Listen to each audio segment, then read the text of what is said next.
మహారాజు ఏనాడు మీ తల్లి మేడలకు ఏనాడు పన్నెండు కొట్టయాల్లో వస్తున్నాడు. కన్న తల్లి నిన్న ఉన్న రోజుల్లో భర్త సేవ చేసినాడు. తల్లి వెనక ఏనాడు కొడుకు బిడ్డ నగరక అత్తగారి పట్నం వెళ్ళిపోయింది. అల్లరితో కన్న తల్లి ఉన్నది. అందుకే అన్నారు వాళ్ళ భర్తను ఇచ్చిన భాగ్యం లేదు, మొగుడు ఇచ్చే మోక్షం లేదు, పురుషులు ఇచ్చే పుణ్యం లేదన్నదయ్యా. ఆడపిల్లలు 20 ఏళ్ళ దాకా అయ్యవ సేవ చేసేది ఆడిదన్నారు. తదుపరి 60 ఏళ్ళ కనుక భర్త సేవ చేసేది ఆడితల్లన్నారయ్యా. ఆడిదానితో మంచి అన్నారు, ఆడిదానితో చెడు, ఆడిదానితో ఏమన్నారు, ఆడిదానితో కయ్యమని ఆడితో కనుక మంచి చెడు అన్నారయ్యా. భర్త సన్నాస అయితే సంఖ జోర్లు మోసేది భార్య అన్నారవ్వ. భర్త పూతికి ముందు కొడితే పోతున్న పోరాడు చేసేది భార్య అన్నారవ్వ. భార్య భర్తలు ఒకటైతే బ్రహ్మలో ఒకటి కట్టలు గట్టి కింద తెచ్చున్నది.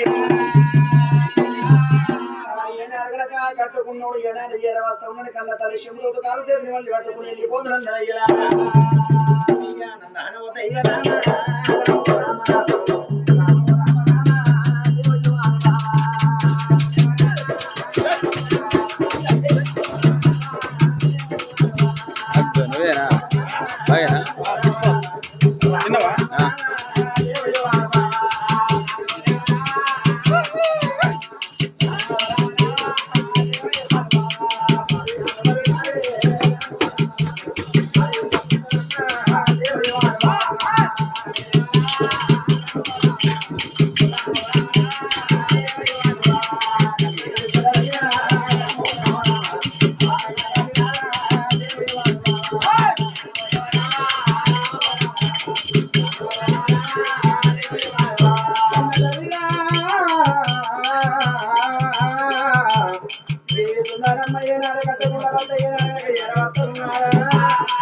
మగవారి ఏనాడు బయట 66 బాధతోళ్ళు వచ్చినప్పుడు చేసుకున్న వారి ఏనాడు చెముతో నిలిస్తే మొగోని సమస్యగా చెల్లిపోవునాట. అది రాకముందు ఏనాడు కాపిన నీళ్ళతో ఒక మార్చుకుంటే మొగోని లేని కోపం ఎక్కువ బ్యాంక్ షాపు కాడ కోట్లు ఎత్తాడు. ఈ అమ్మ కడుపు కాలి మందులు ఎత్తాడు. మళ్ళీ బ్యాంక్ షాపు పోతాడు, కోట్లు ఎత్తాడు, ఆపైతుంది. మళ్ళీ ఆపేసి పుల్లైతే పుల్లయ్య సొల్లు అమ్ముతాడు.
రకరకాల అన్నం వండినా 36 ఊరలు పచ్చడి, 66 ఊరలు అల్లుల పచ్చడి, 76 ఊరలు దేవుళ్ళ రకరకాల కూరని అయ్యా.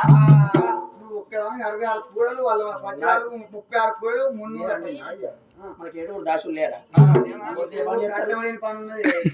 రాజు కాళీ కలిసి కూర్చుండు కానే కాలేతో కూర్చుండు పంటవు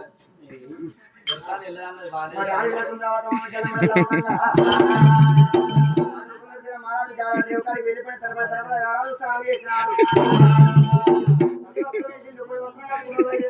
ధరించి 3 ఏళ్ళు ధరించి ఆడే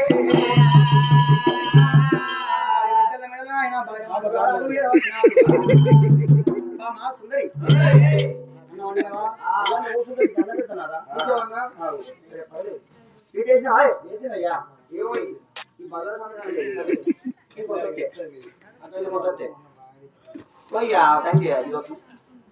వీడియో